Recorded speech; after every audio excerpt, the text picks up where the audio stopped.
Good afternoon, Mr. Cranier. Another lesson in Math Plus and Algebra 1, literal equations and formulas. This is benchmark 6, not benchmark 16. I can solve a formula in terms of a variable. All right, the definition of a literal equation.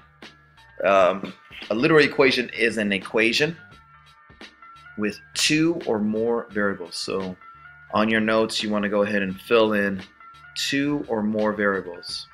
Here's an example, two of them here. Make sure you put this down in your notes. Keep the notes when you're done. X equals b minus c over a, and another one is z equals 2/5 x times y plus 3. Again, in both these equations, you see that there's two or more variables. Right? So when you're solving a literal equation, as you guys flip your notes, one, you have to locate the variable you are asked to solve for the equation. Step two, you have to identify the operations on the variable and the order in which they are applied. And step three, you want to use the inverse operations to undo operations and to isolate the variable. Again, step one, make sure you locate the variable. Step number two, you make sure you identify the operations to get the variable by itself. And number three, make sure you use the inverse operations to isolate that variable. All right, you guys turn the page. Here goes the first example.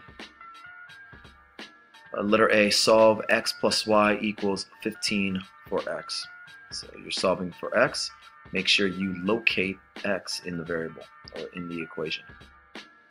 So as you locate x in the equation, you want to find out what is happening to that x.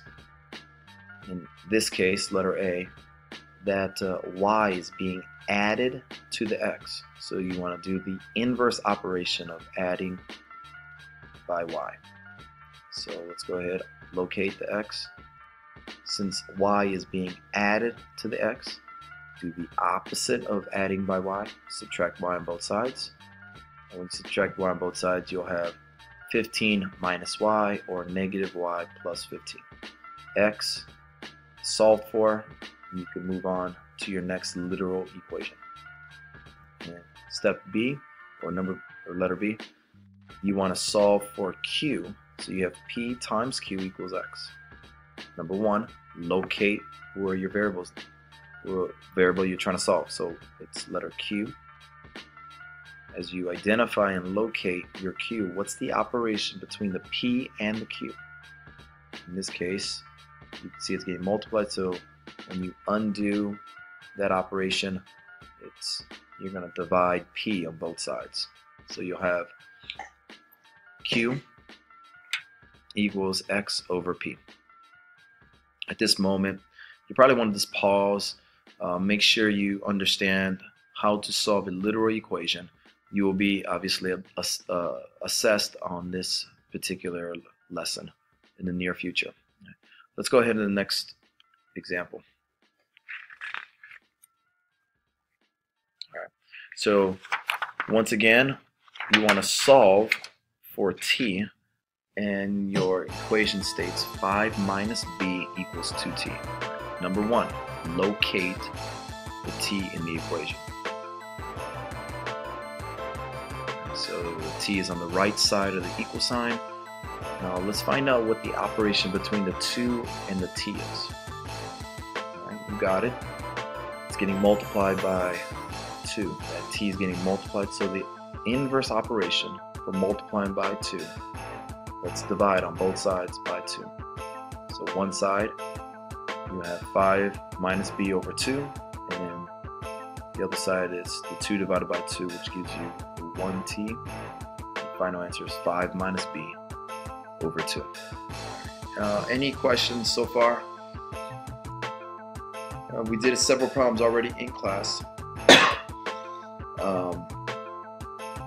If you have any questions, please communicate that to myself, or you can go on Khan Academy. You can talk to any math teachers as well. Last one. You have formula, area of the triangle. You should be familiar with this. Area of the triangle equals a half of the base times height. So we want to go ahead and solve for h. We want to solve for that height. Again, number one, locate the h in the equation. So since the h is on the right side of the equal sign, we want to get rid of the half and we want to get rid of the b. So in this particular case, I'm going to go ahead and divide. Actually, instead of dividing by a half, I'm going to multiply by the reciprocal. Reciprocal will 1 over 2. So the 2's will cancel, the 1's will cancel. Do the same thing on the other side. You got 2a equals bh. Right? Again, we want to solve just for h, so let's divide both sides by b. There it is. H is by itself. You solve for that literal equation, 2a over b. And that's pretty much it for the lesson. Hope you enjoyed. And again, communicate if you have any questions.